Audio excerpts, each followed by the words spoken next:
자, 오늘 말씀의 제목 무엇입니까? 다 같이 시작. 예수 그리스도의 승리입니다. 여러분, 승리하신 예수 그리스도에게 우리가 속하면요, 우리 삶에 승리가 임합니다. 빛난 멸류관이 기다리고요, 인생의 최후의 웃는 자가 진짜 웃는 자예요. 그렇습니다. 여러분, 고등학교 3년 마치고 대학이 최고 아닙니다. 또 대학을 마치고 졸업한 그 이유가 최고 아닙니다. 저는 우리 아버지 보면서도 많이 느꼈습니다. 우리 아버지 참 아직 예수를 안 믿지만 한 가지 존경할 점이 있었습니다. IMF 때 아래 30명인가? 15명 이상이었습니다. 부하 직원들을 잘라야 했습니다. 아버지가 국장이셨는데 광양 전화국 국장이었습니다. KT 연봉도 되게 셌죠. 국회의원과 함께 놀 만큼 되게 나름대로 권세가 있었는데 IMF를 맞아가지고 잘라야 될 상황에서 아버지가 한 명을 잘랐다고 했답니다. 너무 마음이 힘들고 죄의식이 들어서 본인이 사표를 쓰고 본인이 죽으시고 나머지를 살리셨어요. 그런데 아이러니하게도 근처에 있는 고흥 전화국 국장은요, 본인이 사표를 썼다고 보여주면서 아래 부하 직원들을 다 잘랐답니다. 그리고는 자기가 살아남았어요. 그래가지고 그러다 그렇게 붙었지만 2년 뒤에는 결국 잘렸대요. 그리고 아예 매장을 다녔답니다. 이 나쁜 놈아 그러면서 부하 직원들이 잘렸으니까 그만뒀으니까 너도 그만뒀다면서 그러면서 사표를 썼다고 하는 거짓 사표를 쓴 거죠. 이런 거 보면서 참, 그 뒤로 인생이 바뀌더라고요. 우리 인생은요, 참 길게 봐야 되는 것 같아요. 은퇴 후의 삶도 참 중요한 것 같습니다. 나름대로 KT에서 높은 체계력 발이 올라서 떵떵거리지만 은퇴한 이후의 삶이 너무나 또 우습게 되어버릴 수도 있는 것 같아요. 여러분, 하진데 노후를 잘 준비해서 은퇴한 이후에 나름대로 풍요로운 삶을 살면 뭐합니까? 또 그 뒤에 우리 인생에 뭐가 있습니까? 가장 누구나 피할 수 없는 가장 큰 인생의 끝이 있습니다. 인생의 끝자락에서 웃는 자가 진짜 웃는 자거든요. 그렇죠? 마지막 정말 우리 삶을 마치고 호흡이 끊기는 그 순간에 평화롭게 주님의 품에 안식하며 영원한 하나님 나라의 품에 안기는 그것이야말로 우리에게 진짜 최고의 승리이며 최고의 승리이고 그만큼 빛난 멸류관이 없다고 믿습니다. 그 어떤 삼성의 대재벌도 참 또 대기업의 또 삼성 대재벌이던 이건희 회장도 또 그 전에 이병철 회장도 여러분 나중에 한번 검색해 보시면 할 겁니다. 정말 예수님을 아는 것이 얼마나 중요한지를 뼈저리게 느낄 것입니다. 오늘 예수님의 승리가 여러분 모두에게 임할 줄 믿습니다. 함께 이 믿음을 가지고 요절 말씀을 읽겠습니다. 시작!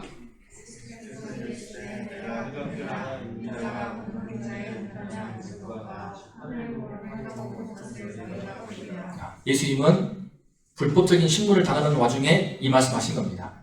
내가 그니라. 이 질문은, 이 대답은요, 예수님을 죽이려고 하는 대제사장이 한 질문이었습니다. 내가 찬송받을 자의 아들 그리스도냐? 이 질문에 대한 답이었습니다. 그 전 예수님은 수많은 거짓 증인들한테 당하시고 공격을 당하시고 불법적인 그런 신문을 받고 됐습니다. 예수님이 끌려왔어요. 말씀 보면은요, 오늘 말씀 53절 보면은 대제사장들과 장로들과 서기관들이 다 모였습니다. 예수를 끌고 오니까 다 모여있는 거야, 이미. 자, 지금 때가 어디입니까? 몇 시일까? 지금 몇 시야? 지금 깊은 밤이에요. 금요일 밤. 왜냐? 기억나죠? 예수님이 겟세마네 기도를 마치고 목요일 밤이죠. 목요일 밤. 겟세마네 동산에서 기도하시고 곧바로 유다가 와가지고 끌고 간 겁니다. 저 지금 목요일 밤이란 말이에요. 깊은 밤이야. 밤 10시쯤 됐을까? 11시일까? 그쯤입니다. 다 잘 시간이야. 그런데 다 모아가지고 지금 공회를 연 겁니다. 참고로요, 유대 사회에서 그 당시에 이와 같은 중요한 재판들은 절대로 밤에 안 합니다. 밤에는 야간에 불법 집회예요. 불법 신문입니다. 낮에 모여야 되고 장소도 모두 대제사장 개인 집에 가가지고 말도 안 되는 겁니다. 성 안에서 모든 사람들이 보는 가운데 진행되었습니다. 그런데 이렇게 은밀하게 숨어가지고 마치 그냥 불법적으로 다 모여서 당시 이스라엘을 주잡고 있던 모든 지도층들이 다 모여있는 거예요. 왜? 54절, 55절 보면 나오죠? 대제사장들과 온 공회가 예수를 죽이려고. 지금 예수를 죽이기 위해서 이미 결론을 내려놓고 죽일 증거를 찾기 위해서 그를 칠 증거를 찾되 얻지 못하니 이거였습니다. 지금 대제사장 가야바 집에 끌려와가지고 그 안뜰에서 예수님은 그냥 수많은 지도층들, 권세자들한테 둘러싸여가지고 지금 그들이 세웠던 거짓 증인들한테 말도 못할 공격을 당하고 있었습니다. 예수님 끝까지 침묵을 일관하시죠. 지금 그런 가운데 그들은 죽이려고 막 이 사람이 뭘 했습니다. 저 사람이 뭐라고 했습니다. 이런 말을 했습니다. 저런 말을 했습니다. 라고 하면서 증인들이 막 들고 일어서가지고 시끄럽게 떠드는 그런 장면을 여러분 상상하시면 되겠습니다. 예수님은 그 가운데서 힘없이 무기력하게 누구도 자기 편이 없어. 다 자기를 죽일 세력으로 삥 둘러싸여 있어. 마치 우리 교회처럼. 우리 요즘에 교회가 참 힘들어요. 왜 이렇게 정부들이나 우리 권세를 잡은 사람들, 특히 또 언론도 그렇습니다. 언론의 파가 막강한데 이상하게 언론에 있는 또 세력을 가지고 있는 그 힘을 가진 자들이 이상하게 다 하나님 믿습니다. 하나님 믿지 않고 신앙이 없어가지고 유독 교회를 안티가 많습니다. 그래서 코로나로 인해서 우리 교회에 좀 발생하긴 했죠. 근데 유독 중용을 해가지고 교회 소모임도 금지하게 되고 예배도 못하도록 은근히 분위기를 만들어가요. 실제로 보면은 카페나 식당이나 바글바글 되고 있는데 이상하게 교회를 맡고 있고 신자 입장에서 너무 자기 중심적이라고 볼지 모르지만 내가 물어봤더니 저와 지금 일하고 있는 쿠팡 물센터에서 일하고 있는 그 동료들도 그렇습니다. 이상해. 카페 바글바글해. 식당 바글바글해. 교회만 자꾸 난리야. 교회 안 다녀요, 그 사람은. 제가 전도사인지 알기 때문에 그렇게 말했는지 모르겠지만 안 믿는 사람들도 그렇게 말할 만큼 정부의 방침이 조금 좀 치우친 느낌을 받는 거예요. 더 그렇습니다. 지금 차별금지법이라고 해가지고 동성애를 옹호하는 법입니다. 그거는 여러 가지 있지만 차별하지 말자 하지만 결국에는 동성애에 반대하면은 그 사람을 벌금을 매기거나 체포하거나 또 구금할 수 있는 그런 지경으로 갈 수 있는 그런 법이거든요. 이게 취지는 아주 좋지만 또 난민들에 대해서 외국인들에 대해서 차별하지 말자, 무조건 잘 도와주자 이런 차원에서 우리 세금으로 외국인들을 잘 도와줄 수밖에 없게 되는 여러 가지 약점이 있습니다. 독도 조항이 많이 있거든요. 취지가 너무 좋지만 그 속에 숨어있는 정말 무서운 독도 조항이 있어요. 근데 그런 것들을 말하지 않고 말하면 꼰대라고 말하고 이상하게 교회를 몰아가는 그런 분위기 속에 있습니다. 저는 오늘 말씀 보면서요, 예수님을 죽이려고 사방에서 싹빙 둘러앉아 서 있는 그들을 이 장면을 보면서 오늘날 우리 교회의 모습을 보게 되고 우리 제가 사랑하는 우리 중고등부 여러분 우리 아들 딸들이 커서 어른이 되어갈 그 세상은 더 심할 것 같아요. 이런 설교를 제가 앞으로 못할 그런 세상이 올지도 모르겠어요. 이미 왔거든요. 미국이나 영국은요 설교하면 잡혀갑니다. 이런 거. 동성애 반대하면요 체포하고요. 구청에 있는 공무원이 동성애 결혼을 허락하라는 서류를 내니까 안 받았습니다. 자기 신앙이 위배된다고. 어떻게 남자가 결혼하냐고. 그랬더니 고발을 당해가지고 본인이 끌려갔어요. 체포당했어요. 영국은 전도다가 체포당하고요. 수갑 차고 있고 그런 세상이 금방 와버리거든요. 순식간에. 참 기후가 됐으면 좋겠지만 지금 최근 돌아가는 상황을 보게 되면 유독 교회를 둘러싸가지고 싫어하는 사람들 너무 많습니다. 저도 이제 나름대로 용기를 내어가지고 물센터에서 일하는 사람들 앞에서 제가 처음 얘기했어요. 전 차에도요 딱 있습니다. 원동교회 김상범 전도사 명함 보고 있습니다. 저의 강촌빌라 살고 있는 주민들 다 알 거예요. 나는 전도사라고 다 공개해놓고 사는 거야. 부담스러워. 더 책임감 가지고 성실하게 일을 해야 돼. 실수 안 하려고 애를 써야 돼. 알고 있어. 하지만 나름대로 주님을 부끄러워하지 않기 위해서 이런 세상 속에서 교회가 공격을 받고 그래서 신앙 있는 사람들이 위축이 되고요. 자기도 모르게 좀 부끄러워하거나 주님을 부끄러워하는 그런 자리에 가면 안 되잖아요. 그래서 이 말씀 볼 때 예수님이 참 안쓰럽기도 하고 우리 교회의 모습을 보기도 합니다. 그런데요, 여러분 다 같이 오늘 말씀 54절 한번 읽어보세요. 자, 읽어보겠습니다. 시작. 베드로가 시작. 예수를 멀찍이 따라 제사장의 집들 안까지 들어가서 아랫사람들과 함께 앉아 불을 쬐더라. 여러분 어떻습니까? 뭐가 보입니까? 지금 예수님은요 대제사장 집에 안뜰이 있고 바깥뜰이 있습니다. 그죠? 근데 이게 지금 집들인데 지금 베드로가 있는 곳은 바깥뜰입니다. 아랫뜰이에요. 다음 주 말씀 나올 텐데 아랫뜰에 있고 대제사장 그 안뜰에서 지금 예수님을 둘러싸가지고 수십 명이 지금 공격하고 있습니다. 참고로 사내들인 공연은 70명입니다. 70명 중에서 핵심 멤버가 다 모인 거예요. 근데 베드로가 따라왔어요. 여러분 지난주 말씀에서 예수님을 체포하는 순간 다 도망쳤죠. 전부 다 도망쳤는데 아니었어. 한 명이 따라왔어. 그게 누구야? 베드로였어. 베드로는 참으로요 의리의 사나이입니다. 의리의 사나이. 베드로는 자기가 기억나시죠? 예수님 불과 몇 시간 전에 본인이 큰 소리 치는 게 떠올랐던 것 같아. 예수님이 말했죠. 너희가 오늘 목자를 칠 때 양들이 다 흩어질 것이다. 너희가 다 나를 버릴 것이다. 그때 베드로가 말합니다. 다 버릴지라도 나는 그리하지 않겠습니다. 예수님이 말하죠. 너 오늘 밥 2번을 그 전에 3번 부인할 거야. 주와 함께 정령 죽을지언정 저는 그리하지 않겠나이다. 그 큰 소리를 불과 한 3시간쯤에 쳤습니다. 계산해보면 서너 시간 전입니다. 근데 그렇게 큰 소리 쳐놓고 도망친 거야. 내빼고 있는 거야. 베드로가 아마 그게 떠오르지 않는가 싶어. 도망을 치다가 예수님이 잡혀가는 그 모습을 보면서 순간 마음의 양심이 갇히게 와가지고 돌이키지 않았을까.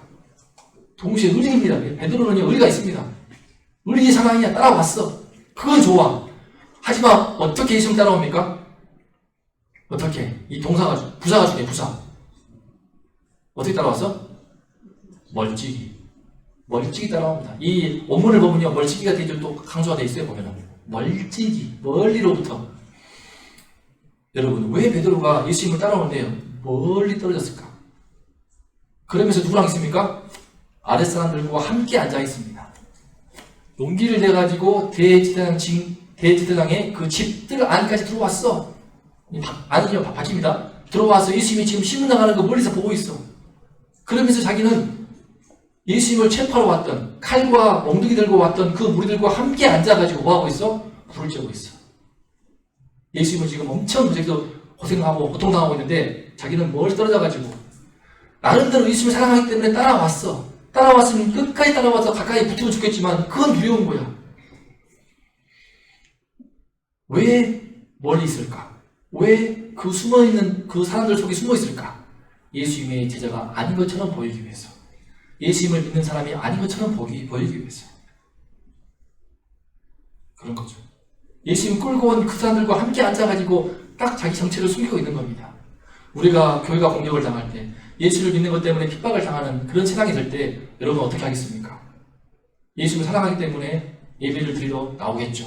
하지만 자꾸 예배 나오지 말아라 이런 분위기가 된다면 나도 모르게 멀찍이 예수님을 따르기 쉬운 것 같습니다. 주변에 세상 사람들 많을 때 그 가운데서 다 교회를 싫어하는 줄 안다면, 또 나의 상관이 교회를 싫어하는 줄 안다면, 또 상관이 예수 안 믿는 거 분명한데 그런 가운데서 나의 신앙을 드러낸다는 것은 힘든 일입니다. 그런 식으로 우리는 자기를 감추고 숨기고 하나님 없는 그 사람들과 함께 어울리기 위해서 숨어서 멀찍이 따뜻한 불만 쬐고 있을 수 있습니다. 참고로 3, 4월, 지금 때는 3, 4월인데요. 지금도 마찬가지지만 예루살렘, 이스라엘의 3월, 4월 추운 밤날씨가 엄청 춥답니다. 오금이 지릴 만큼 뼈가 시게 춥대요. 그거 갔다 오신 분이 적어놨더라고요. 그렇게 추운 날씨인 거예요. 그 추운 날씨 속에서 예수님은 고생하고 있는데 보이고 있습니다. 멀리서. 자기는 그 안에서, 밖에서 따뜻한 불을 쬐면서 안락한 불을 쬐고 있는 겁니다. 여러분, 예수님은 다 아시는 거죠. 이런 것이 지금 현재 우리들의 다수는 아니겠지만, 다는 아니겠지만 상당수가요, 지금 코로나 때문에 우리의 신앙의 어려움이 흔들리고 있고 멀찍이 떨어져서 예수님을 믿는 우리 모습을 발견하게 됩니다. 저 안뜰에서 예수님을 죽이기 위해 신문을 하고 있는데 바깥뜰에서 안락한 불을 쬐는 베드로처럼 우리는 위기의 때에, 시험의 때에, 코로나라는 어려움을 당하고 있는 때에 멀찍이 떨어져서 침대라는 곳에 앉아가지고 따뜻한 방 안에 아랫목에서 예수님을 온라인으로 예배드리지 않는가. 나올 수 있는데 부득이하거나 어쩔 수 없거나 그런 상황이라면 이해할 수가 있죠. 당연히 그럴 수 있죠. 하지만 실제로 현실을 보면은 그렇지 않은 부분이 너무나 많은 것 같습니다. 누가 말 하더라도 우리 마음 가운데 주님이 보시는 것 같아요.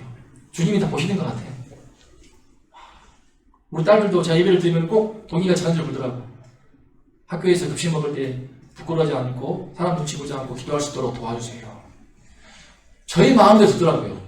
저도 하도 분위기가 그러기 때문에, 하지만 용기를 내가지고 제가 얼마나 후회했는지 모르겠습니다. 코팜에서 일하면서 괜히 예수 믿는 전도사라고 말했다가 피곤해 죽겠어요. 더 열심히 일해야 되고 성실해야 되고, 지난주 목요일날 비가 억수로 온단 말이야. 광주 건지암천 범람할 지경이었는데 내가 왜 가야 되냐고. 왜? 하지만 약속을 지켜야 되나. 내가 전도사인데 안 지키고 그러면 아이고 지도 살라고 결국은 안 나오고 있네, 그런 말 들을까봐, 나의 용무는 상관없지만 괜히 또 신앙교회 욕먹을까봐 그 책임감을 가지고 갔거든요.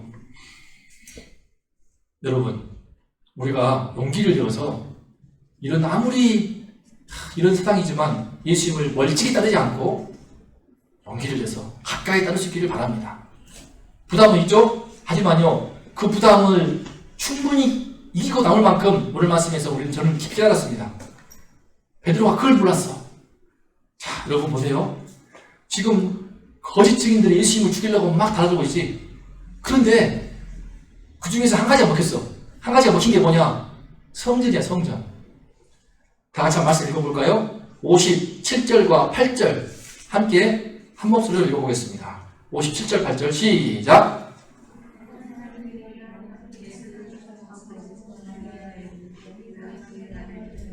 손으로 지은 이 성전을 내가 헐고 손으로 짓지 아니한 다른 성전을 사흘 동안에 지으리라 하더라 하되 그 직원도 서로 일치하지 않더라.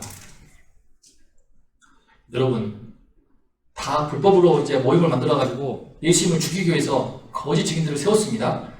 이 말씀을 많이 해요. 원문을 보면요, 복수형입니다. 수많은 증언들이 왔는데 안 통했어. 하지만 딱 하나가 먹혔어. 그게 뭐냐? 성전이에요. 유대인들은요, 성전을 정말 죽이셔야 됩니다. 성전을 근데 이 예수란 자가 이 성전을 자기가 헐고 사흘 뒤에 다른 성전을 짓겠다고 했습니다. 라고 거짓말 치는 거예요. 예수님은 그렇게 말 안 했습니다. 뭐라고 했느냐? 잘 보세요. 예수님은 너희가 이 성전을 헐라. 내가 사흘 동안에 일으키리라. 이렇게 말씀했어요. 너희들이 이 성전을 헐라. 내가 사흘 동안에 일으키리라. 그러면서 말씀이 뭐라고 나오냐? 예수는 성전된 자기 육체를 가리켜 말씀하신 것이다. 라고 요한복음 2장 19절, 21절 말씀을 말합니다. 그런데 이 말씀에 오해의 허주가 있어. 참고로 그 당시에 성전을 함부로 모여가다가 돌에 맞아 죽은 사람도 있대요. 정신병 걸렸는지 성전을 막 모여가더래. 잡아치고 때리고 또 그래. 결국은 죽었대요. 그런 일화가 있더라고요. 그만큼 성전을 죽이자는 겁니다. 우리도 얼마나 원동기를 사랑합니까? 아내나 제가 중고등 전도사가 미쳐가지고 우리 교회가 뭐 회개된다 그러면서 갑자기 꽃게 들어와가지고 원동기를 때리고 있어. 원동기에 막 벽을 부수고 있어. 미친놈이지. 당연히 잘라야 되고 쫓아내고 정신 차리라고 뭐 고발하든지 하겠죠. 더 심한 거예요. 원동교회 건물도 그럴 판에 예루살렘에 하나밖에 없는 이스라엘의 모든 중심이 되는 성전을 갖다가 지가 다 부셔가지고 사흘 뒤에 다시 짓겠대요. 거짓말이죠. 안 맞는 거야. 그 직원도 서로 일치하지 않아. 한 놈이 그렇게 말하니까 한 놈이 근데 그렇게 말 안 한 것 같은데요. 내가 우리를 보고 부수래요. 그럼 지가 짓겠대요. 앞뒤가 안 맞는 거야. 레위기 말씀 보면은요, 당시 이스라엘 사회는 재판할 때에 2명이나 3명의 증인이 필요합니다. 두세 사람의 증인이 합치가 되어야만이 재판의 증거로 삼아요. 이 증거가 없으면 안 되는 거야. 죽이고는 싶은데 죽일 증거가 안 되는 거야. 그래서 헤매는 거죠. 여러분, 하지만요, 거짓말은 무섭습니다. 나중에 예수님이 십자가에 못 박힐 때요, 무리들이 이렇게 말합니다. 무리들이요, 지나가면서 말합니다. 자기 머리를 흔들면서 예수를 모욕하여 이르되, 아하! 성전을 헐고 사흘에 짓는다는 자여, 네가 너를 구원하여 십자가에서 내려오라. 라고 15장 말씀에서 나옵니다. 거짓말을 계속 해가지고 정신들 많이 그러죠? 거짓말로 사람을 잡아. 막 몰아붙여. 아니 말고야. 하지만 이미 사람들은 믿어버려, 그거를. 쟤 성추행했어. 쟤 뇌물 먹었어. 쟤 성폭행했어. 그래가지고 순식간에 사람 무섭게 만들어가지고 끌어내리게 되죠. 죄가 없다는 재판이 나왔지만 끝나는 거야. 연예인들도 그러고 정치인들도 그러고 수많은 유명인사가 이 거짓말 때문에 얼마나 한 방에 가버립니까? 마찬가지예요. 예수님도 성전을 부수려고 했어? 지 앞가림도 못하면서 성전을 부수려고 해? 이미 사람들은 믿어버리죠. 제가 말하자는 것은요, 거짓말이 많습니다. 마귀의 특징이 무엇이냐? 거짓의 압이라고 해요. 여러분, 제가 세상 사람들과 함께 살아보니까요, 있어보니까 거짓말이 그냥 나와버려요. 제가 아니고 그 습관이 있더라고. 여러분도 막 그런 습관이 나도 있으면요, 정말 회개하고 조심하셔야 됩니다. 자기가 불리한 상황이 돼버리면 자기도 모르게 거짓말이 막 튀어나와버려요. 막 튀어나와. 근데 신기한 건 그 세상 사람들은 그런 또 실체를 잘 알더만. 팀장이 그걸 잘 알아. 막 지각하거나 늦게 온 애들 분명히 그 길로 왔거든. 차가 안 막혔거든. 근데 팀장이 그 길로 왔기 때문에 알아. 근데 늦게 왔어? 왜 늦게 왔냐? 차가 많이 막혀가지고 그 길을 알거든. 그 길로 왔거든, 팀장은. 안 막히거든. 그래서 바로 알더라고. 쟤들 조심하라고. 제가 약간 제가 부조장을 했었는데 쟤들 그냥 자기가 불리한 상황이 보면 거짓말이 막 튀어나오는 애들이라고. 함부로 말 듣지 말고 20대 애들 조심하라고 막 지금 우리 모여있는 팀 중에서 막 거짓이 아닙니다. 마귀의 특성은요, 세상에 속한 사람들, 특히 마귀의 어떤 특성이 거짓이 막 나오는 거예요. 토크 들으면 거짓말이 막 나오는 거야. 거짓말이 거짓말을 낳고 거짓말이 거짓말을 낳고 학교도 많이 그렇죠. 저 이상하대. 왕따 시키는 거 보면요. 진실도 있지. 30% 진실 있다면요. 70%는 거짓말이야. 섞여가지고 기본법이 배워서 그 사람을 죽여버리는 거죠. 지금도 우리 교회에 대해서도 진실도 있죠. 최근에 또 고양시에서 개척교회 지하에서 또 10몇 명이가 지금 감됐습니다. 환기하는 곳에서 왜 밥을 먹었는지 모르겠어. 왜 그래가지고 욕 먹이는지 모르겠어. 그런 문제가 있지. 하지만 우리 교회가 대한민국에 6만 개가 있습니다. 6만 개. 6만 개 교회에서 문제가 된 교회는 아무리 많이 줘도 100개라고 칩시다. 100개가 문제가 있는데 나머지 5만 9,900개가 욕먹고 있는 거예요. 교회 프레임을 씌워가지고 6만 개 교회 중에서 100번 양보해가지고 1000개가 문제 있다고 칩시다. 5만 9천 개가 지금 욕을 다 써다가 먹고 있는 거예요. 100번 양보해가지고 10,000명이 문제 있다고 칩시다. 신자가 약 1000만 명이라고 하면 999만 명이 욕먹고 있는 거예요. 안 맞잖아요, 뭐가. 진실도 있습니다. 하지만 섞어가지고 그 가운데서 마귀는 교회 프레임을 씌워가지고 우리 신자들로 하여금 신앙을 가진 것을 부끄럽게 만들고 있다는 것입니다. 이런 분위기 속에서 우리가 어떻게 할 것인가? 오늘 말씀에서 저도 큰 위로가 되었고 힘이 되었습니다. 예수님을 보세요. 아무리도 증거가 안 나와. 죽일 수가 없어. 그러니까요, 제일 우두머리인 대제사장이 일어나가지고 직접 신문합니다. 61절 말씀 읽어볼까요? 이게 신기한 아이러니입니다. 61절 말씀 함께 읽어보겠습니다. 시작. 대제사장이 다시 물어 이르되 내가 찬송받을 이의 아들 그리스도냐? 여러분, 내가 찬송받을 이는 하나님이십니다. 자, 당시 유대인들은요, 하나님 이름을 함부로 못 불렀어요. 너무나 높은 이름이기 때문에 거룩하신 그 이름을 이렇게 불렀어. 권능자, 찬송받으시리니. 나름대로 경건한 모양으로 찬송받을 이 아들 그리스도냐라고 묻습니다. 이게 놀라운 거예요. 이거 어떻게 다 설명해 줄까? 여러분, 그리스도는요, 당시에 인간으로 봤습니다. 인간. 근데 하나님의 아들과 그리스도를 합치시켜가지고 묻고 있는 거예요. 예수님이 그동안 해왔던 말씀과 행실을 볼 때에 그리스도뿐만 아니라 하나님의 아들인 것을 자기도 모르게 느낀 무리들이 많은 말을 했겠죠. 그 말을 전달받아가지고 대제사장이 묶어가지고 말한 겁니다. 하나님의 아들 그리스도냐? 당시 그들이 기다린 그리스도는요, 세례요한 같은 인간이었습니다. 인간 메시아를 기다렸거든요. 근데 하나님의 아들, 하나님이신 그분이 육체를 입고 와서 이 땅에 오신다? 그거는 상상을 못했거든요. 상상을 못했어요. 그러니까는 지금 이렇게 물어보는 것은 엄청난 신성 모독의 발언이에요. 하나님의 아들 그리스도냐라고 말하지 않습니까? 이 사람은 예수님을 신성 모독으로 몰아가지고 죽이기 위해서 그런 질문을 한 건데 사실은 자기도 모르게 엄청난 진리말을 한 거예요. 예수님이 베들레헴에서 그죠? 아기의 모습으로 또 성모 마리아 통화에서 동정녀 마리아 통화에서 탄생한 그 아무것도 모를 터인데 자기도 모르게 이 악한 예수를 죽이려고 하는 그 대제사장 입에서 찬송받을 하나님 아들을 그리스도냐라고 하는 이 희한한 질문이 터져나온 겁니다. 놀라운 것은요, 그동안 마가복음에서 예수님은 끝까지 숨겼습니다. 본인이 그리스도로 숨겼습니다. 말씀이나 행실은 누가 봐도 하나님 아들이야. 누가 봐도 그리스도야. 근데 본인은 자기를 공개 안 하고 있네. 왜 그러지? 왜 그래? 이와 같은 메시아 은닉 사상이요, 마가복음의 중요한 코드거든요. 단 한 번도 예수님은 자신을 공개 안 했습니다. 베드로가 8장에서 주는 그리스도시오 라고 고백할 때에도 예수님은 그래 축복하시면서도 아무한테도 말하지 말라고 했습니다. 숨겼어요. 숨기고 또 숨겼어요. 왜? 사람들이 정치적인 메시아로 볼까봐, 로마로 퇴방시키는 그런 군사 메시아로 생각할까봐. 근데 예수님이 숨기다가 드디어 이제 마침내 죽기 하루 전날에 공개하시는 겁니다. 터져 나오시는 거예요. 메시아를 자기 숨기다가 그래 내가 그니라. 예수님은요, 자기를 죽이려고 둘러싸인 그 무리들 앞에서 자기 최후의 바로 전날 밤에 내가 그니라 라고 자신의 신분을, 정체를 드디어 만방에 드러내신 것입니다.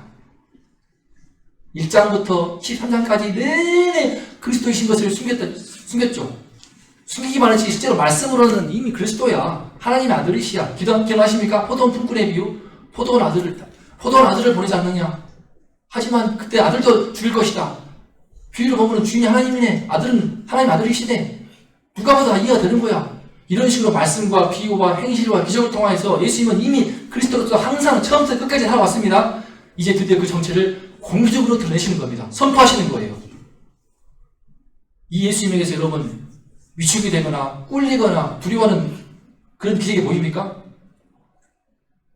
예수님은요, 마지막 사명을, 인간의 죄를 대신해 죽임을 당해야 될 그 사명을 향해서 지금 가실 뿐이지, 사명을 마치다 하실 뿐이지, 예수님에게는 전혀 두려움도 슬픔도 걱정도 자기 연민도 없습니다.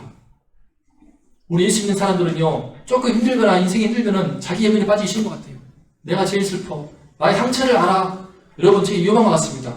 최근에 여러 목사님들 설교 중에 보면요, 유독 그게 많아요. 자기 치유, 행복, 내면의 치유를 위주로 하고 감싸주고 예수님의 따뜻한 사랑과 위로를 많이 강조하거든요. 그런데 사실은요, 그거는 너무 단편적인 겁니다.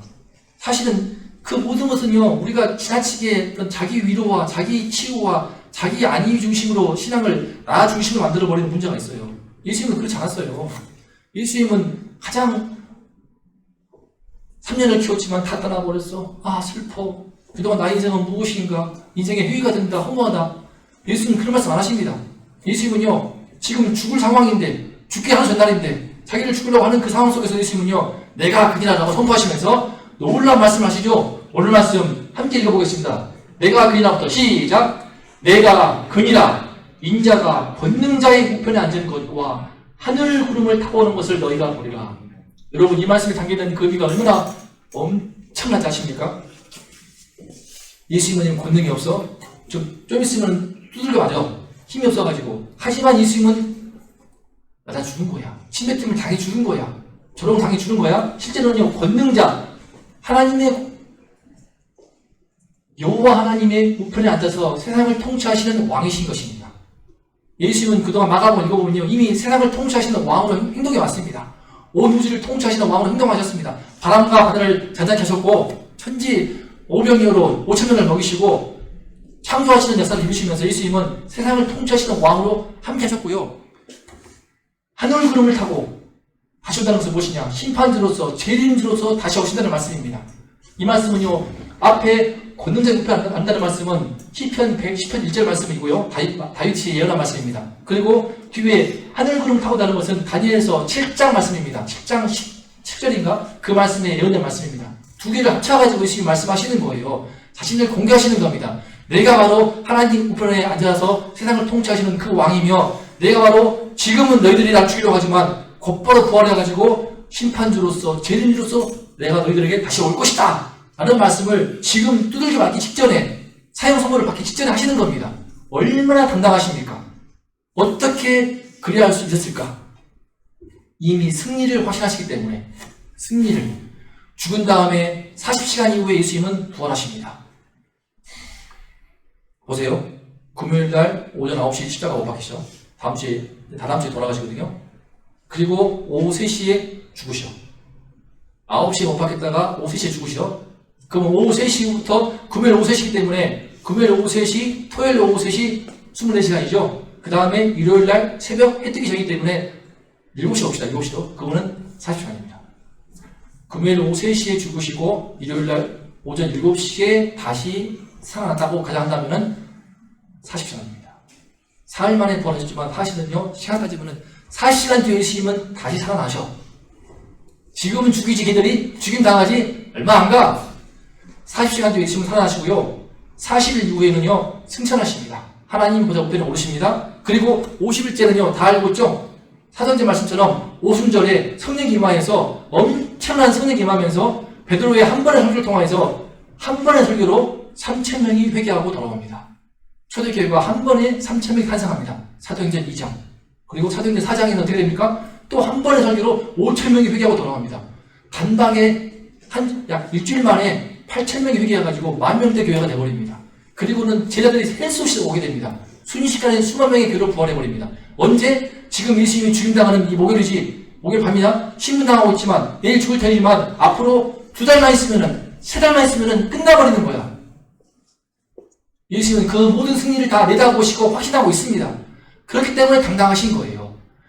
베드로가 이 예수님을 알았더라면, 이 예수님의 승리를 확신하는 그 예수님의 말씀을 잘 듣고 그 믿음을 가졌다면 그렇게 멀찍이 따르지 않았겠죠. 코로나 속에서 우리가 멀찍이 예수님을 따르지 않을 수 있는 것, 여러분, 이 가운데서도 예수님, 여러분, 큰 일을 이룰 수가 있습니다. 코로나 속에서 여러분들을 불러 모아주시고 이 시간 말씀을 통하여서 저는 감사한 점이 있어요. 개인적으로는요, 여러분과 함께 예배 드릴 때 지금 코로나 상황에서 현장 예배를 드리면서 더 좋아요. 저는 더 기뻐요. 뭐 파워포인트 없어도 돼. 지금 없어도 예배를 드릴 수 있다고 제가 판단하는 이유가 뭐냐? 여러분들은 지금 예배 드릴 준비를 하고 왔거든요.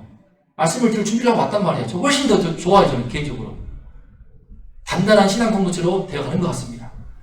여러분, 예수 그리스도의 승리, 예수님은 이미 승리를 확신하고 있기 때문에, 그리고요, 약속하신 말씀처럼 하늘 구름을 타고 오는 것을 너희가 한다는 겁니다. 예수를 죽이려고 하는 그들은요, 실제로요, 심판을 당합니다. 언제? AD 70년에. 지금은 알고 있죠? Before Christ. 예수가 오기 전에 기원전. 기원전은 아노 도미니. 주님의 해입니다. 주님의 해. 근데 약간 안 맞아. AD 5년쯤에 예수님이 탄생했어. 5년이나 7년쯤에 뭐 그렇게 보더라고. 그래서 5년을 보다 가면은 예수님은 지금 33살이야. 그러면 AD 38년이지 대충. 그리고 AD 70년에 예루살렘이 멸망합니다. 로마의 티투스 장군이 와가지고 성전을 다 부셔버리고 돌 위에 돌 하나 남지 않고 싹 다 부시고 불태워가지고 당시 25만 명이 노예로 끌려갑니다. 전부 다 죽임당하고 그 가운데 성전을 다 박살내기 때문에 지금 남아있는 예루살렘의 통곡의 벽은요, 성전을 바치고 있는 축대예요. 축대. 성전은 다 무너져버렸어. 성전을 중심으로 장사치를 통해 돈 벌고 있던 대제사장들과 서기관들, 장로들, 종교 주층들은 전부 다 싹 다 끝나버린 거죠. 수많은 사람들이 심판을 당하고 죽임을 당하고 이스라엘 역사 속에서 대제사장은 다 지워져 버립니다. 다시는 나타나지 않습니다. 왜? 성전이 망했기 때문에, 없기 때문에, 불타가지고 무너졌기 때문에. 그들은 예수를 지금 죽이려고 하고 있지만 불과 35년도 안 되어가지고 심판을 당할 것을 예수님은 다 보시고 있는 겁니다. 너희들이 지금 나를 둘러싸가지고 죽이려고 하고 있지? 하지만 제가 대신 예수님 말씀을 해볼게요. 난 알고 있다. 너희를 다 죽이려고 하고 나는 내일 죽겠지. 나를 죽이지만 나는 40시간 뒤에 다시 살아날 것이고 40일 뒤에는 하늘에 올 것이며 50일 뒤에는 성령을 내가 내려보내서 초대교회가 탄생할 것이고 그 엄청난 부흥의 불길 속에서 너희들을 두려떨 것이다. 그리고 마침내 수많은 명의 교회가 일어나면서 사도바울 기도하고 마치겠습니다. 하나님 아버지 감사합니다. 예수님이 승리하셨습니다. 주님께서 승리하셨습니다. 우리는 십자가를 바라보면 눈물 씻기 쉬웠지만 그러나 그 십자가의 죽음을 넘어서가지고 40시간 뒤에는 부활하시고 40일 후에는 하늘에 승천하시며 50일 뒤에는 오순절 성령 강림을 통하여서 온 땅에 땅 끝까지 복음을 전파하시어 온 세상에 교회에 복음의 불길을 지필 뿐만 아니라 이제 온 세상에 온 만방에 복음을 증거하여 마침내 온 땅에 복음이 전파되는 그 마지막 날에는 주님이 다시 재림할 줄을 바라봅니다. 주님이시여 이미 승리하신 그 주님께서 이 시간 우리와 함께 하시고 있습니다. 이미 승리하신 주님께서 하나님 보좌 우편에서 우리 모두를 바라보시고 있습니다. 하나님 아버지 이 승리하신 주님과 함께 도와주셔서 이제 코로나의 위험을 이길 수 있도록 도와주시고 멀찍이 따른 것을 회개하고 예수님을 가까이 따를 수 있도록 하나님 주님께서 함께하여 주시옵소서. 주님께서 우리 모두와 함께하여 주시옵소서. 우리 주 예수 그리스도 이름으로 기도했습니다. 이게 기계는 안 믿어 내가. 자, 여러분 다 함께 이제 헌금하는 시간 갖겠습니다. 찬송만 부를게요. 자, 갈보리산 위에 십자가 섰으니 주가 고난을 당한 교화 험한 십자가를 내가 사랑하는